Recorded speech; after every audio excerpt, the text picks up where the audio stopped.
let's talk about certain things that we're not going to learn in Travelingo and why that is. As you know, Travelingo is a space where you learn Spanish for traveling specifically. So it doesn't make sense for us to learn all the conjugations of the word comer.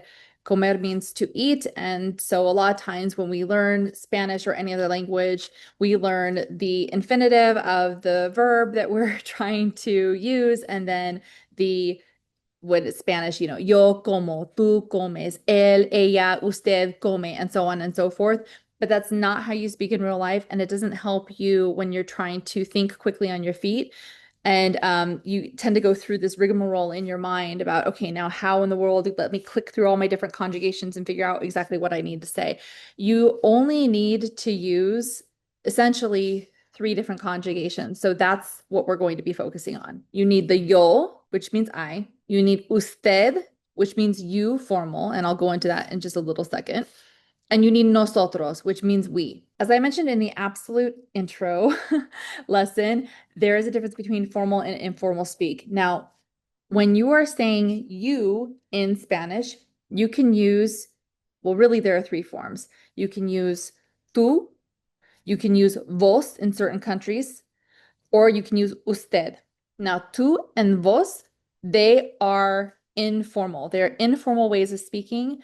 So sometimes when you go to, let's say, a cafe, sometimes they prefer to be spoken to informally, but sometimes they don't. There's no way for you to be psychic and to know which way that particular individual feels.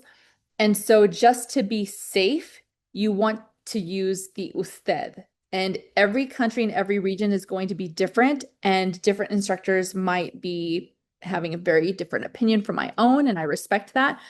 But since you're going to be practicing, you may as well get used to the default being a little bit more formal, a little bit more careful, a little bit more conservative. This might be especially helpful if you are introduced to somebody who is older than you, or if you are talking to an officer or somebody like that. You want your practice and your default to be something that's going to be helpful for you. For that reason, we're not going to learn tú, we are not going to learn vos. And luckily, the conjugation for usted, which is the formal version of you, él for he, and ella for she, that's conjugated the exact same way. Now, typically, let's say you're ordering at a restaurant, you would say, I would like. Or if you have somebody with you, you would say, we would like.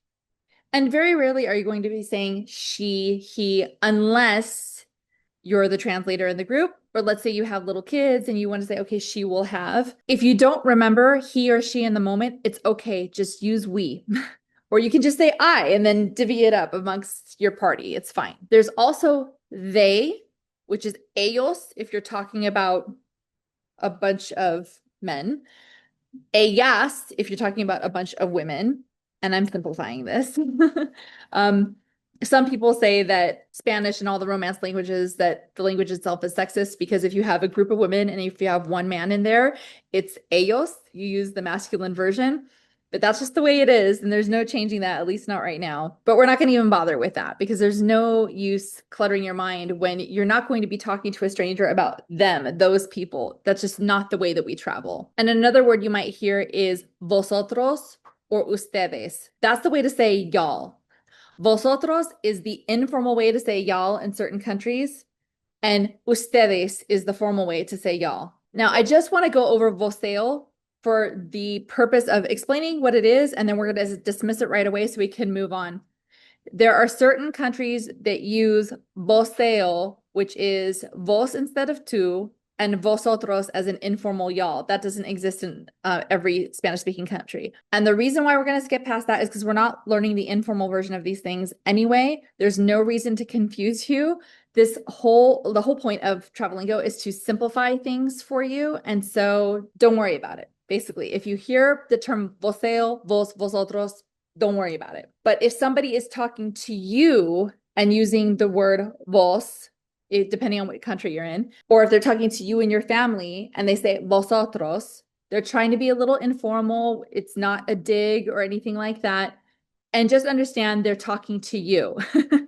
And don't worry about it too much. In case you wanted to know which countries use voseo, if you are traveling to these countries, you want to know if people are going to be talking to you this way. It's Argentina, Uruguay, Paraguay, El Salvador, Guatemala, Honduras, and Nicaragua. Some countries have parts that use Voseo and parts that do not use Voseo. So it's a flip of a coin, depending on where you are in these countries. And those countries with mixed Voseo use are Bolivia, Colombia, Ecuador, Mexico, Panama, Peru, and Venezuela. Generally, though, Mexico does not use Voseo. Voseo is also not used in Cuba, in the Dominican Republic, in Puerto Rico. We're also not going to learn Castilian for Spain Spanish. They're going to understand the usted and all of that just fine. There are also different ways to pronounce certain letters. There are so many different dialects in Spanish, and the double L, for example, can be a je, it can be a sh, or it can be a y.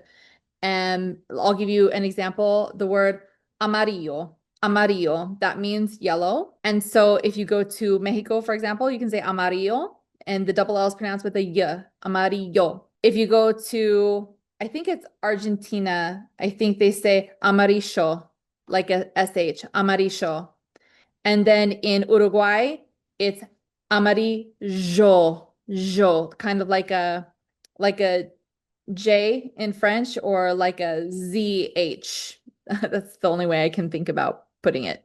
In order to simplify things for you, we are going to be learning the Y version, so amarillo. Remember, the overarching goal is to be understood and to understand. In the next module, we're going to be going over pronunciation basics. We're also going to be talking about the letters and the numbers. The reason why this matters is in case you need to spell your name for anybody, you can do it. Or in case you need to write down a phone number or give out your phone number in case of an emergency, you're going to be able to do that with ease. And I'll see you there.